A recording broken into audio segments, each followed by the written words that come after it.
بسم الله الرحمن الرحيم الله ولي الذين آمنوا يخرجهم من الظلمات إلى النور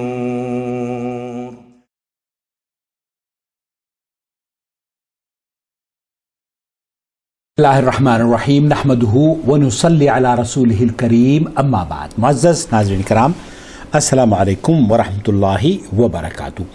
آپ دیکھ رہے ہیں نور ٹی وی جدہ اور میں ہوں محمد عاقل.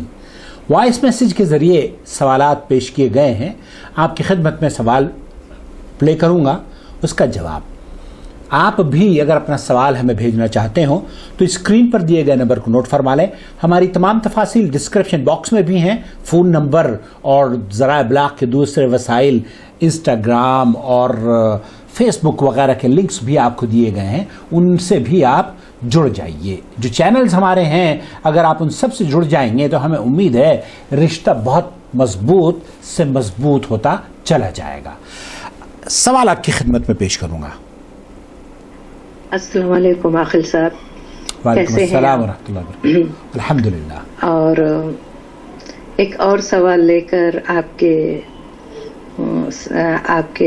سے آئی ہوں میں. Most welcome. اللہ تعالیٰ ایسی ہی رہنمائی آپ ہماری کرتے رہے دین میں، اسلام میں، تو ہمارے لیے انشاءاللہ آسانی اور غلطیوں سے نجات کا ذریعہ ہو جائے گی اور آسانی ہو جائے گی صحیح عمل کرنے میں.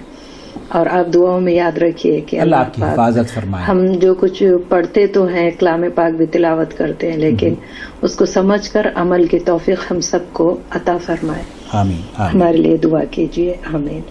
عاقل صاحب، مجھے پوچھنا یہ تھا کہ کہتے ہیں کہ جیسے حدیث ہے نماز میں کم سے کم 3 آیتیں ہم پڑھنا چاہیے. جیسے ہم سورہ فاتحہ کے بعد جو سورہ پڑھتے ہیں تو کم سے کم چھوٹی، یعنی انا اعطیناک الکوثر جس کے 3 آیتیں ہیں وہ پڑھنا چاہیے، اس سے کم نہیں پڑھنا چاہیے. لیکن میں کافی ٹائم سے آمن الرسول کافرون تک پڑھ رہی تھی، لیکن میری ایک بہن نے مجھے یاد دلایا کہ وہ 2 ہی آیتیں ہیں. لگتا تو بڑا ہے وہ، آیاتیں زیادہ 2 آیتیں ہیں لیکن لگتی بڑی ہے وہ، لیکن وہ 2 آیتیں ہیں. تو اللہ انہیں جزائے خیر عطا کرے جس نے اس طرف میرا دھیان اس طرف کیا ہے. تو آپ سے میری پوچھنا ہے، گزارش ہے، یہ بتائیے کہ یہ جو 2 رکعتیں ہیں آمن الرسول سے لے کر کے کافرون تک، تو کیا ہم یہ نماز میں سورہ فاتحہ کے بعد پڑھ سکتے ہیں یا نہیں؟ کیونکہ یہ 2 آیتیں ہیں جی، 3 نہیں. بالکل. آپ کا جواب کی منتظر ہوں میں انشاءاللہ. اور اللہ تعالیٰ آپ کو اس کام کے جزائے خیر عطا فرمائے اور ہم سب کے لیے آپ سے رہنمائی جو مل رہی ہے اس پر عمل کی توفیق عطا فرمائے. مجھے بھی آپ کی اس نیک کام میں برکت عطا فرمائے اور آپ کو اس کا جزائے خیر عطا فرمائے. آمین. بہت شکریہ. صحت و عافیت کے ساتھ اللہ مجھے بھی رکھے اور آپ کو بھی رکھے. اور خوبصورت ان کلمات کو شیئر کرنے کا بہت بہت شکریہ. آپ کو جس خاتون نے یہ کہا ہے کہ سورہ بقرہ کی جو آخری 2 آیتیں ہیں وہ آپ اس لیے نہیں پڑھ سکتی کہ قرآن کریم کی کم از کم 3 آیتیں آپ کو پڑھنی ہیں، یہ غلط آپ کو کہا ہے. تو اس پر آپ ان کا شکریہ ادا نہ کریں بلکہ ان کو متنبہ کریں اور ان سے پوچھیں کہ ایسی کوئی دلیل قرآن کریم کی نہیں ہے یا نبی کریم صلی اللہ علیہ وسلم کی صحیح احادیث میں یہ بات موجود نہیں ہے کہ کم از کم آپ اتنا تو قرآن کریم پڑھیں گی ہی. قرآن کریم کے لیے حکم ہے ما تیسر من القرآن، جو قرآن آپ آسانی سے پڑھ سکتی ہوں اس کی تلاوت نماز میں آپ کو کرنی ہے. اور یہ کہنا کہ 1 آیت سورہ بقرہ کی آپ نہیں پڑھ سکتی، یہ بات بے بنیاد ہے اور صحیح نہیں ہے. آپ کی خدمت میں اب لے کر چلتا ہوں. آپ کو سوال پوچھا جا رہا ہے شیخ سعد الخسلان سے اسی سلسلے میں. وہ کیا رہنمائی کر رہے ہیں؟ فی صلاۃ النافلہ او الفریضہ، نفل ہوں سنتیں ہوں یا فرائض ہوں، نفل اور سنتیں دونوں ایک ہی ہیں بائی دا وے، ان میں سورہ فاتحہ کے بعد کتنی مقدار یا کتنی تعداد ہونی چاہیے کہ ہم نماز میں پڑھیں؟ بعد الفاتحة يقرأ آية واحدة فقط. آیت واحد بھی، ایک آیت بھی کیا کافی ہو جائے گی؟ ومثلت لذلك مثلا لو قرأ مدهامتان، جیسے کہ مدھامتان یا قل هو اللہ احد، اس طرح کی آیات پڑھنا کیا کافی ہو جائیں گی؟ قراءة آيات بعد الفاتحة هي من سنن الصلاة وليست. شیخ فرما رہے ہیں کہ یہ قرآن کریم کی تلاوت اللہ کے رسول صلی اللہ علیہ وسلم یہ سنن ہیں، یہ نماز کی سنتیں ہیں، اور وہ اللہ کے رسول صلی اللہ علیہ وسلم سے ثابت ہیں. من الواجبات وإنما هي من المستحبات. یہ مستحب اعمال ہیں، انہیں کرنے میں بڑی فضیلت ہے.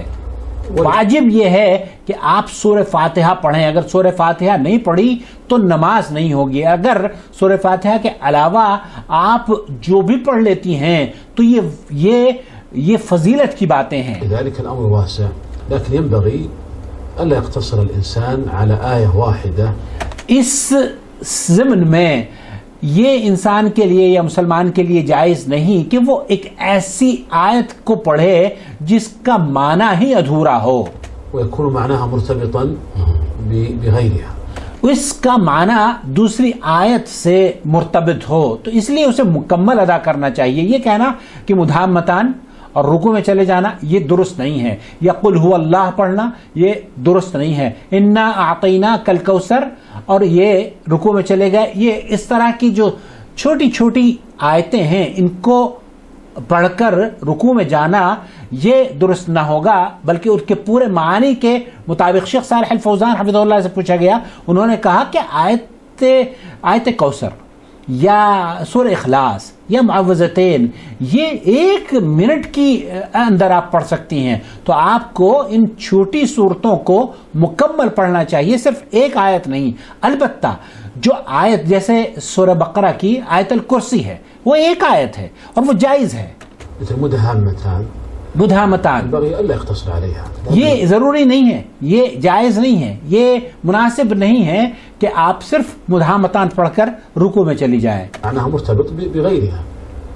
ومن دونهما جنتان ومن دونهما جنتان مدهامتان فإلى ربكم تكذبان. فإذا معناها مرتبط بغيرها. یہ جو پوری آیت ہے اور اس سے پہلے اور اس کے بعد کی آیات جو کہ ایک دوسرے سے جڑی ہوئی ہیں انہیں پڑھنا چاہیے. لكن لو أنه مثلا قرأ لا يكلف الله نفسا إلا وسعها لها. لیکن اگر وہ لا يكلف الله نفسا إلا وسعها پڑھتا ہے، جیسے کہ آپ نے سورہ بقرہ کی آخری آیتیں آپ پڑھ رہی تھی، كسبت وعليها مكتسبت آخر آية من سورة البقرة، هذه معناها مستقل ليس مرتبط. یہ مکمل ایک موضوع ہے، یہ مکمل اس آیت میں مکمل بات کی گئی ہے، بغيرها هنا لا بأس بها. اس میں کوئی حرج نہیں ہے. لا بأس بأن يقرأها وحدها في الصلاة. وہ اکیلے پڑھنا ایک آیت کا جائز ہے. إذا كانت الآية مستقلة بمعناها لا بأس. اس آیت کے معنی اور مفہوم کو ایک ہی آیت میں بیان کر دیا گیا ہے اور مکمل ہو گیا ہے، تو ایک آیت پڑھنا آپ کے لیے جائز ہے. میں آپ کو سماحت شیخ عبدالعزیز ابن باز مفتی مملکت سعودی عرب سے بھی یہی سوال کیا گیا تھا، تو شیخ نے صحیح مسلم کی روایت پیش کری اور فرمایا کہ اللہ کے رسول صلی اللہ علیہ وسلم نے فجر کی نماز میں ایک رکعت میں پہلی رکعت میں ایک آیت پڑھی اور پھر دوسری رکعت میں دوسری آیت پڑھی، لیکن وہ آیت بڑی لمبی طویل تھی. یہ آپ سماعت فرما لیجئے. قولوا آمنا بالله قولوا آمنا بالله وما أنزل إلينا وأنزل إلى إبراهيم وإسماعيل وما أنزل على إبراهيم وإسحاق ويعقوب وما أوتي موسى وعيسى وما أوتي النبي من ربهم لا نفرق بين أحد منهم ونحن له مسلمون. هذه آية البقرة في الركعة الأولى. یہ سورۃ البقرہ کی آیت ہے، الثانية بعد الفاتحة آیت نمبر 136. اور سورہ آل عمران کی آیت نمبر 64، قل یا اہل الکتاب تعالوا الی کلمۃ سواء بیننا وبینکم الا نعبد الا اللہ. تو سورہ آل عمران کی آیت نمبر 64 اور سورہ بقرہ کی آیت نمبر 136 یہ بھی فجر کی نماز میں اللہ کے رسول صلی اللہ علیہ وسلم نے پڑھی ہے. تو خلاصہ کلام یہ ہے کہ آیت الکرسی پڑھنا، سورہ بقرہ کی ایک آیت پڑھنا یا کسی بھی سورت کی جو لمبی صورتیں ہیں ان کی ایک آیت کو پڑھنا یہ جائز ہے اور نماز درست ہے۔